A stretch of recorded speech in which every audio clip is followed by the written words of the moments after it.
Bismillahirrahmanirrahim. Assalamualaikum warahmatullahi wabarakatuh. Selamat pagi, kakak-kakak level 5. Semoga semuanya dalam keadaan sehat walafiat. Amin. Hari ini di hari Selasa bertemu kembali dengan Bu Rahma di pembelajaran PKN, yaitu tema 7. Nah, sebelum memulai pembelajaran hari ini, mari kita berdoa bersama-sama ya Kak. A'udzu billahi minasyaitonir rajim. A'udzu billahi minasyaitonir rajim. Bismillahirrahmanirrahim. Raditu billahi robba wa bil islami dina wa bi Muhammadin nabiyya wa rasula. Rabbi zidni ilma warzuqni fahman. Rabbi shrahli sadri wa yassirli amri wahlul 'uqdatam min lisani yafqahu qawli. Amin ya rabbal alamin. Silakan disimak baik-baik ya Kak. Nah, hari ini Bu Rahma akan menyampaikan 2 materi. Yang pertama mengenai nilai-nilai luhur Pancasila yang berkembang di masyarakat. Nah, ayo sebelumnya kita ingat kembali bunyi Pancasila yang tercatat dalam pembukaan Undang-Undang Dasar 1945. Sila ke-1, ketuhanan yang Maha Esa. Sila kedua, kemanusiaan yang adil dan beradab. Sila ketiga, persatuan Indonesia. Sila keempat, kerakyatan yang dipimpin oleh hikmat kebijaksanaan dalam permusyawaratan perwakilan. Sila kelima, keadilan sosial bagi seluruh rakyat Indonesia.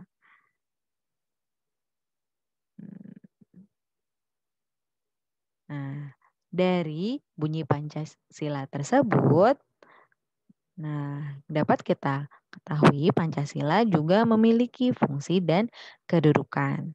Ada apa saja? Yaitu ada 3. Ya, fungsi dan kedudukan Pancasila ada 3. Yang pertama, Pancasila sebagai dasar negara. Yang kedua, Pancasila sebagai pandangan hidup dan ideologi bangsa. Dan yang ketiga, Pancasila sebagai kepribadian bangsa. Kita bahas yang pertama dulu ya. Pancasila sebagai dasar negara adalah Pancasila itu sumber dan dasar segala aturan hukum atau perundang-undangan yang berlaku di Indonesia. Itu yang dimaksud bahwa Pancasila sebagai dasar negara. Selanjutnya, yang kedua, kenapa Pancasila sebagai pandangan hidup dan ideologi bangsa? Karena Pancasila itu sebagai sistem nilai yang ideal dan diyakini kebenarannya untuk diwujudkan dalam kehidupan bermasyarakat sebagai pemersatu bangsa. Dan yang ketiga, mengapa Pancasila sebagai kepribadian bangsa? Karena Pancasila memberikan corak dan ciri khas yang membedakan bangsa Indonesia dengan bangsa lain. Nah, ketiga, fungsi dan kedudukan Pancasila ini wajib dan perlu teman-teman kelas 5 ketahui. Ya. Selanjutnya, budaya khas bangsa Indonesia.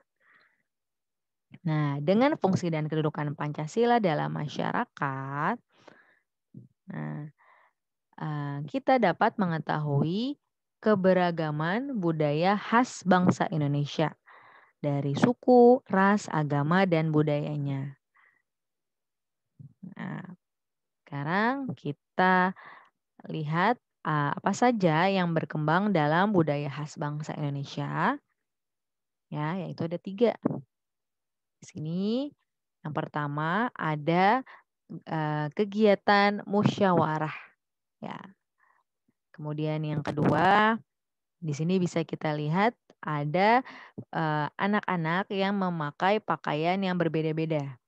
Bisa kita lihat di sini anak-anaknya memakai pakaian sesuai dengan agama yang dianutnya. Ada yang berpakaian Muslim, berpakaian Kristiani, berpakaian Konghucu, ya berpakaian seperti orang Cina, kemudian berpakaian Hindu dan berpakaian orang Buddha. Kemudian yang ketiga, di sini ada kegiatan gotong royong. Ya, gotong royong di lingkungan sekitar. Ya, Bu Rahma bahas satu persatu ya. Yang pertama, budaya khas bangsa Indonesia yang berkembang di Indonesia, yaitu kegiatan musyawarah. Nah, apa sih musyawarah itu? Ya, musyawarah itu di mana kita diajarkan untuk memecahkan suatu masalah secara bersama-sama. Nah, dalam hal ini di kegiatan musyawarah kita dapat menghargai dan menghormati perbedaan pendapat yang terjadi di dalamnya. Dengan tujuan apa? Untuk menghasilkan suatu keputusan yang bermanfaat bagi kepentingan bersama. Kemudian yang kedua yaitu mengenai toleransi. Nah, budaya toleransi ini mengingatkan kita untuk akan kesadaran kita untuk hidup berdampingan dengan rukun dan damai, ya, dengan adanya perbedaan suku, adat, ras, agama, dan budaya. Nah, dengan adanya itu kita hendaknya saling menghormati dan menghargai dalam perbedaan yang ada. Kemudian yang ketiga, gotong royong. Nah, kegiatan gotong royong ini mengajarkan kita untuk saling membantu satu sama lain dengan sukarela tanpa melihat perbedaan yang ada. Nah, ini adalah 3 budaya khas bangsa Indonesia yang berkembang sampai saat ini. Selanjutnya, materi kedua mengenai perilaku menghargai perbedaan budaya di lingkungan sekolah.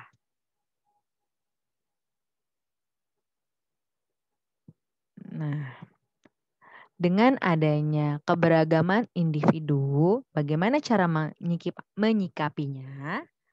Caranya adalah kita menyikapinya dengan bijak agar terciptanya kerukunan yang sesuai dengan semboyan bangsa Indonesia, yaitu Bhinneka Tunggal Ika. Yang artinya berbeda-beda tetapi satu jua. Seperti yang ada pada gambar. Di sini anak-anak memiliki perbedaan suku dan adat, namun mereka tetap rukun bermain bersama-sama. Nah, bagaimana cara kita, sikap kita untuk menjaga kerukunan di dalam keberagaman? Nah, di sini ya, contoh kita menjaga kerukunan di sekolah dengan keragaman yang ada, yaitu ada beberapa poin. Yang pertama, kita hendaknya menerima perbedaan pendapat teman saat diskusi. Nah, diskusi dalam hal apapun. Kemudian yang kedua, tidak mengucilkan teman yang memiliki kebiasaan atau sifat tertentu. Kemudian yang ketiga, menjenguk teman yang sedang sakit. Yang keempat, meminjamkan peralatan sekolah kepada teman.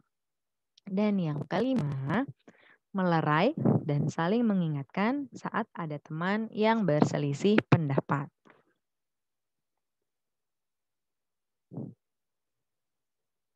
Nah, setelah kita mengenal nilai-nilai luhur Pancasila, kemudian bagaimana cara kita menjaga sikap dengan keberagaman di lingkungan sekitar, kemudian sekarang bagaimana cara kita untuk meneladani sikap para pahlawan bangsa yang telah memperjuangkan Indonesia saat dahulu kala. Nah, ini adalah foto-foto pahlawan nasional Indonesia yang telah memperjuangkan Indonesia melawan penjajah. Kenapa mereka rela berjuang ya untuk Indonesia? Karena apa? Karena rasa cintanya mereka terhadap tanah air Indonesia. Mereka memberikan harta, pikiran, tenaga, waktu, bahkan nyawanya untuk memperjuangkan kemerdekaan Indonesia. Nah, salah satu cita-cita kemerdekaan Indonesia adalah mempersatukan tokoh kemerdekaan. Meskipun mereka berbeda suku, ras, agama, dan budaya yang beragam di Indonesia. Nah, apa saja yang harus kita teladani dari sifat pahlawan? Nah, sifat pahlawan yang harus kita teladani dalam kehidupan sehari-hari yaitu ada 4. Yang pertama yaitu sikap berani. Berani yang seperti apa? Berani yang dimaksud adalah tidak takut atau gentar dalam menghadapi bahaya, kesulitan, ataupun tantangan untuk memperjuangkan kebaikan. Kemudian sifat pahlawan yang kedua yaitu gigih. Apa sih yang dimaksud gigih? Gigih itu adalah teguh pada pendirian atau pikiran. Meskipun menghadapi banyak rintangan, mereka pun tidak mudah putus asa. Apabila mendapat kegagalan, hingga tujuan yang dicita-citakan dapat tercapai. Kemudian yang ketiga, sifat rela berkorban. Rela berkorban itu adalah ikhlas hati. Ikhlas hati memberikan sesuatu yang dimiliki untuk orang lain. Tidak mementingkan diri sendiri ataupun tidak egois. Kemudian sifat pahlawan yang keempat itu berjiwa besar. Artinya mau menerima segala kritik, perbedaan, hingga kekalahan dengan lapang dada. Dan juga mau mengakui kesalahan dan memperbaiki kesalahan tersebut dengan rasa penuh tanggung jawab. Nah, keempat ini, berani, gigih, rela berkorban, berjiwa besar, adalah sifat pahlawan yang wajib kita teladani dalam kehidupan sehari-hari. Nah, semoga teman-teman semua adalah para pahlawan, ya, calon generasi masa depan. Yang insya Allah teman-teman semua akan membuat Indonesia menjadi harum namanya hingga sampai ke mancanegara. Amin. Nah, alhamdulillah pembelajaran kita telah selesai pada hari ini.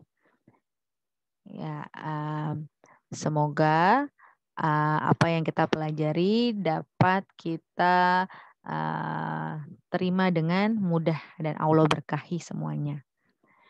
Nah, mohon maaf apabila dalam penyampaiannya Bu Rahma ada kekurangan.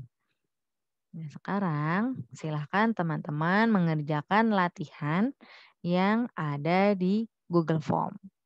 Ya, teman-teman. Selamat mengerjakan semuanya, teman-teman. Terima kasih sudah menyimak pembelajaran hari ini dengan sangat baik. Wassalamualaikum warahmatullahi wabarakatuh.